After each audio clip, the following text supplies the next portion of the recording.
Hello guys, welcome to our channel. నేను వెంకట్ తేజ. అయితే morning నుంచి కూడా ఒక న్యూస్ బాగా స్ప్రెడ్ అవుతుంది. అదేంటంటే సినీ పరిశ్రమకు సంబంధించిన నాగార్జునకు చెందినటువంటి ఎన్ కన్వెన్షనల్ హాల్ కూల్చివేస్తున్నారంటూ కూడా మార్నింగ్ నుంచి మనం న్యూస్ వింటున్నాం. అయితే దీన్ని కూల్చేయడానికి గల రీజనాలు ఏంటి, గల కారణాలు ఏంటి, ఇప్పుడు అవన్నీ కూడా నేను పూర్తిగా ఎక్స్ప్లెయిన్ చేసే ప్రయత్నం చేస్తాను. సో ఇప్పుడు ఏదైతే ఎన్ కన్వెన్షన్ హాల్ నిర్మించబడి ఉన్నదో ఆ ప్రాంతం ఇప్పుడు మీకు కనిపిస్తుందా, నేను చూపిస్తున్నా, అదంతా కూడా అక్కడ కనిపిస్తుంది. దాదాపు ఆల్మోస్ట్ దాన్ని కూల్చేశారు, ఇంకా కొంచెం కొంచెం తీసుకెళ్తున్నారు బయటికి ఆ చెత్తనంతటిని కూడా. అయితే అది ఒక చెరువు మీద నిర్మించబడింది. అంటే ఆల్రెడీ మనకి కొంచెం సగం భాగం చెరువు కనిపిస్తుంది, ఇంకా చెరువు ఉండేదంట. ఆ చెరువు పైన రాళ్ళు మట్టి వేసేసి దాన్ని పూడ్చి సగ భాగాన్ని 3 ఎకరాల వరకు కూడా పూడ్చారని చెప్తున్నారు. మరి అది ఎంతవరకు వాస్తవమో తెలీదు. అయితే మనకు బయట వస్తున్న సమాచారం ప్రకారం నేను చెప్తున్నా, దాని మీద అలా పూడ్చేసి దాని మీద కట్టారు ఎన్ కన్వెన్షనల్ హాల్ అని చెప్పేసి. అందుకనే దీన్ని కూల్స్తున్నారు హైదరాబాద్లో, ఇక్కడ ప్రభుత్వం వారని చెప్పేసి ఇప్పటివరకు వచ్చిన వార్త. అయితే చెరువు పెద్ద యూజ్ లేదు కదా, చెరువు మీద పెట్టి కట్టుకోవడం తప్పేముంది, తన దగ్గర డబ్బులు ఉన్నాయి కట్టుకున్నాడు కదా, ఇలా కూడా అనుకోవచ్చు. అయితే మన మహానగరం హైదరాబాద్ ప్రాంతంలో వర్షం వచ్చినప్పుడు ఆ వాటర్ ఫ్లో అంతా కూడా ఎటు వెళ్లకుండా అక్కడే ఉండిపోయి డ్రైనేజీలు పొంగిపోయి లేనిపోని జబ్బులన్నీ కూడా మనమే తెచ్చుకుంటున్నాం. సో వాటర్ ఫ్లో ఎక్కడికి వెళ్ళట్లేదు, అలాగే ఉండిపోతుంది. సో దాన్ని కవర్ చేయడానికి ఇంతకుముందు ఉన్న ప్రభుత్వం కూడా చాలా ప్రయత్నాలు చేసింది. అయితే ఇప్పుడున్న ప్రభుత్వం మాత్రం చాలా సీరియస్గా యాక్షన్ తీసుకుంది. అయితే ఇక్కడ ఇది ఎందుకు కొంచెం వైరల్ అవుతుందంటే, ఎన్ కన్వెన్షన్ కొంచెం నాగార్జున గారు ఇండస్ట్రీ పరిశ్రమకు చెందిన వ్యక్తి కాబట్టి కొంచెం వైరల్ అవుతుంది. ఇలాంటివి చాలా ఉన్నాయంట, ఆల్రెడీ స్టార్ట్ చేశారు, చాలా చోట్ల చేస్తున్నారు. హైదరాబాద్లో ఇప్పటివరకు ఇలా దగ్గరగా ఒక 86 చెరువులు ఇలానే పూర్తి చేసి దానిపైన పెద్ద పెద్ద బిల్డింగ్స్ అన్నీ కూడా కట్టారని చెప్పేసి చెప్తున్నారు. మరి వాటన్నిటిని కూడా ఇక్కడ ఎలా అయితే కూల్చేశారో అలానే కూల్చేస్తారు అని చెప్పేసి అంటున్నారు. అలాగే నాగార్జున గారికి సంబంధించి అన్నపూర్ణ స్టూడియోస్ దగ్గర కూడా ఆల్రెడీ నోటీసులు ఇచ్చారని చెప్పేసి అంటున్నారు. సో అన్నపూర్ణ స్టూడియోస్ గురించి మీ అందరికీ బాగా తెలుసు, అదంతా బాగా ఫేమస్ అయిన స్టూడియో. సో ఎక్కడెక్కడి నుంచి వచ్చి కూడా ఇక్కడ షూటింగ్స్ అవి చేసుకుంటూ ఉంటారు అన్నపూర్ణ స్టూడియోస్లో.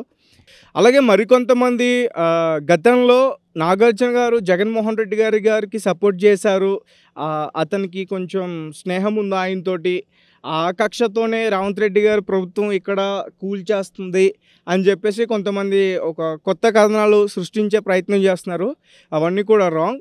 కేవలం నాగార్జున గారు మాత్రమే కాదు, ఇలాంటివి హైదరాబాద్లో చాలా ఉన్నాయి. అలాగే రీసెంట్గా జూబ్లీ హిల్స్ పార్క్కి సంబంధించి దానం నాగేంద్ర, ఇప్పుడు కాంగ్రెస్లో ఉన్న వ్యక్తి, ఆయనకు కూడా నోటీసులు జారీ చేశారు రంగనాథ్ గారు అనే వ్యక్తి. ఇదంతా కూడా ఒక హైడ్రా చూస్తుంది, హైడ్రా దాంట్లోనే ఇదంతా కూడా ఇవన్నీ కూడా కూల్చేస్తున్నారని చెప్పేసి చెప్తున్నారు. సో చూద్దాం మరి ఇవి ఎక్కడి వరకు వెళ్తాయి, ఇక్కడితోనే ఆగుతుందా, లేకపోతే ఇంకా పెద్ద పెద్ద బిల్డింగ్స్ని కూడా కూల్చే ప్రయత్నం ఇలా చేస్తారా అంటే చాలామంది ప్రజలు కూడా ఇలా చేయడం కరెక్టే అని చెప్తున్నారు. అలాగే మరికొంతమంది వ్యక్తులు జగన్మోహన్ రెడ్డి గారికి నాగార్జున గారికి కొంచెం ఫ్రెండ్షిప్ ఉంది, దాన్ని దృష్టిలో పెట్టుకునే చంద్రబాబు నాయుడు గారు రేవంత్ రెడ్డి గారితో ఇలా చేయిస్తున్నారు. అందుకనే రేవంత్ రెడ్డి గారి ప్రభుత్వం ఇక్కడ సీరియస్గా యాక్షన్ తీసుకుంది ఎన్ కన్వెన్షనల్ హాల్ మీద. ఇప్పటివరకు ఎలాంటి దాడులు చేయలేదు, కానీ ఈ ప్రభుత్వం వచ్చిన తర్వాత కావాలని దాడులు చేస్తుందంటూ కూడా కొంతమంది కామెంట్స్ పెడుతున్నారు. అయితే ఒక రకంగా ఇది మంచి పనే అనుకోవచ్చు, ఎందుకంటే హైదరాబాదులో వర్షం పడిన తర్వాత ఆ నీరంతా ఏదైనా లోతు ఉన్న ప్రదేశంలోకి చేరుకోవాలి, కానీ అలా చేరుకోవట్లేదు. దానికి రీజన్ ఏంటంటే చెరువులపై, ముఖ్యంగా ఈ చెరువులు అనేవి లోతుగా ఉంటాయి. ఈ చెరువులకు సంబంధించి వాటిని పూర్తిగా పూడ్చేసి వాటి మీద బిల్డింగ్స్ చాలానే కడుతున్నారు. సో ఇది ఒక్కటే కాదు, ఇలాంటివి చాలా ఉన్నాయి. కాబట్టి వీటిని ఖచ్చితంగా అరికట్టాలి అని చెప్పేసి ఎవరైతే ఇలా ఈ చెరువుల పైన ప్రభుత్వం పర్మిషన్ లేకుండా కబ్జాలు చేసి బిల్డింగ్స్ కడుతున్నారో ఎంత పెద్ద బిల్డింగ్స్ అయినా సరే ఈ హైడ్రా కూల్చేస్తుందని చెప్పేసి రంగనాథ్ గారు తెలియజేస్తున్నారు. అలాగే మనం చూస్తున్నాం చాలామందికి ఇప్పటివరకే నోటీసులు వెళ్ళాయంట, అందరూ కూడా జాగ్రత్తగా ఉంటున్నారు. అలాగే దాదాపు ఇలాంటి చెరువులు హైదరాబాదులో 56, 86 అని చెప్తున్నారు, సరైన సంఖ్య నాకు తెలీదు. ప్రతి చెరువులో కూడా ఇలా అక్రమంగా కబ్జా చేసి కట్టడాలు ఉన్నాయంట. సో వాటన్నిటిని కూడా కూల్చే ప్రయత్నం రేవంత్ రెడ్డి ప్రభుత్వం చేస్తుందని చెప్తున్నారు. సో చూద్దాం మరి రేవంత్ రెడ్డి గారు దీనిపైన ఇంకా ఎలాంటి చర్యలు తీసుకుంటారు, దీన్ని ఇక్కడితోనే ఆపేస్తారా లేదంటే ఇంకా కంటిన్యూ చేస్తారా? కంటిన్యూ చేస్తే ఒక రకంగా ఆయనకి మంచి పేరు, ఇప్పటివరకు కూడా చాలామంది మెచ్చుకుంటున్నారు ఆయన్ని. మనం చూస్తున్నాం మార్నింగ్ నుంచి అన్కన్వెన్షనల్ హాల్ కూలగొడుతున్న విజువల్స్ అవన్నీ చూసిన తర్వాత చాలామంది కూడా పాజిటివ్గానే ప్రభుత్వం పైన కామెంట్స్ పెడుతున్నారు. మరి చూద్దాం దీన్ని ఇక్కడితో ఆపుతారా, ఇంకా ముందుకు తీసుకెళ్ళి ఇలా ఈ కబ్జా చేసి కట్టిన బిల్డింగ్స్ అన్నిటిని కూడా కూలగొట్టే ప్రయత్నం చేస్తుందా లేదా మనం పూర్తిగా తెలుసుకునే ప్రయత్నం చేద్దాం. అయితే రేవంత్ రెడ్డి గారి ప్రభుత్వం ఇలాంటి అక్రమంగా కడుతున్న వీటన్నిటిపైన కూడా చాలా సీరియస్గా యాక్షన్ తీసుకుంటుంది. సో దీనిపైన మీరు ఎలా స్పందిస్తారు? అంటే ఇప్పుడు మీరు అడిగిన దానికి సంబంధం రేవంత్ రెడ్డి ఆ ప్రభుత్వంలో జరుగుతుంది అనే విషయం మీరు మాట్లాడుతున్నారు. అంటే ఏంటంటే ప్రస్తుతం ఏంటంటే జనాలకు ఇప్పుడు కళ్ళు తెరుచుకున్నారు. గత 10 సంవత్సరాలు ఏం జరిగింది అని అంటే మనకు తెలియదు. మేము ఇప్పుడు కాంగ్రెస్ ప్రభుత్వం ఉంది కాబట్టి మేము కూడా ధైర్యంగా ఇప్పుడు ప్రజల మధ్యలో తిరగడం జరుగుతుంది, ప్రజలతో మాట్లాడడం జరుగుతుంది. ఇప్పుడు ప్రభుత్వం ఉంది మాది కాబట్టి, నేను కాంగ్రెస్ పార్టీ కార్యకర్తను కాబట్టి నేను తిరుగుతున్నా కాబట్టి నాకు తెలుసు కాబట్టి నేను మాట్లాడుతున్నా. ఏంటంటే ఇప్పుడు టీఆర్ఎస్ చేయలేదు, కాంగ్రెస్ చేసిందని అంటే వాస్తవం చెప్పిన టీఆర్ఎస్ చేయాల్సిన పని ఇది చేయలేరు కాబట్టి అలా రేవంత్ రెడ్డి ఆధ్వర్యంలో కాంగ్రెస్ పార్టీ నాయకులం చేస్తున్నాం. ఈ చెరువు తెలుసా మీకు? ఐడియా ఉందో? ఒకప్పుడు ఎంత ఉండేది ఇదంతా? అక్కడ వరకు కూడా చెరువే ఉండేదా? యాక్చువల్లీ అది అక్కడ బ్యాకప్ కవర్ అయినాక మనకు కనబడదు కదా. బ్యాకప్ అనేది దాచిపెట్టేసిండు, ముంగడు కట్టేసిండు, బ్యాక్ దాచిపెట్టిండు. జనాలు ఇక్కడ లోపలికి ఎవరు వస్తున్నారు? రోడ్ మీద తిరగడం చాలా కష్టం ఈ ట్రాఫిక్లో. అంటే ఇప్పటివరకు దీని వెనకాల చెరువు ఒకటి ఉన్నదనేది తెలియదు అసలు, నాకే తెలియదు వాస్తవం చెప్పాలంటే. అది బిల్డింగ్ ఉంది కదా, ఇక్కడ మొత్తం సిటీ లెవెల్ కదా, ఇక్కడ ఏం చెరువు ఉంటుందిలే అని ఆలోచన గమనించడం తప్పితే మనకి ఇక్కడ చెరువు ఉందన్న సంగతి నాకే తెలియదు. బాగానే కనిపిస్తుంది కదన్నా, అటువైపు నుంచి కనపడుతుంది వాస్తవం మీరు చెప్పడం. అంటే మేము అటువైపు తిరగలేదు కదా, మేము తిరిగింది ఇది సిటీ లెవెల్లో, రోడ్ లెవెల్లో, శిల్పారం నుండి కొత్తగూడ రోడ్లో తిరిగాం. ఈ బ్యాక్ సైడ్ హైటెక్స్లోకి రాము, ఇప్పుడు ఫంక్షన్స్ ఉంటేనే అల్లకి వెళ్తాం. అక్కడే ఇప్పుడు ఇవన్నీ కూడా ఇప్పుడు ఈ రోజు ఏర్పడ్డాయా ఈ దారులు? ఇవన్నీ కూడా ఈ క్రేన్లు వచ్చాయి కాబట్టి మీరు అడగడము 100% కరెక్ట్. కానీ మేము ఇళ్ళకి రాలేదు కదా, నేను అదే చెప్తున్నాను. మేము ఉండేది లింగంపల్లిలో. మేము గత 10 సంవత్సరం మాకు కాంగ్రెస్ పార్టీ లేదు, మేము తిరగలేదు.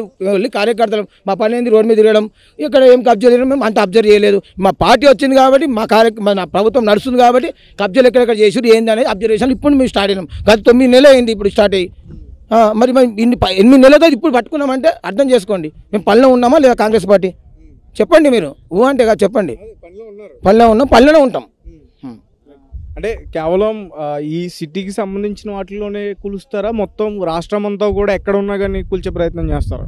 ఇప్పుడు చూడండి మీరు, ఇక్కడే సిటీ అంటే సిటీ ఒకటే పుట్టలేదు తెలంగాణలో. అంటే చాలామంది ఏమంటారంటే సిటీలో ల్యాండ్ వాల్యూ ఎక్కువ కదా, దానివల్లనే ఈ అక్రమంగా ఉన్న వాటిని కూల్చుతున్నారు, లేదంటే పట్టించుకోరని చెప్పేసి అంటున్నారు. కరెక్ట్, మీరు అన్నది 100% కరెక్ట్. ఎందుకంటే ఇప్పుడు ఉన్నవాడు గొప్పవాడు, పేదవాడు అనేది తీసుకొచ్చారు.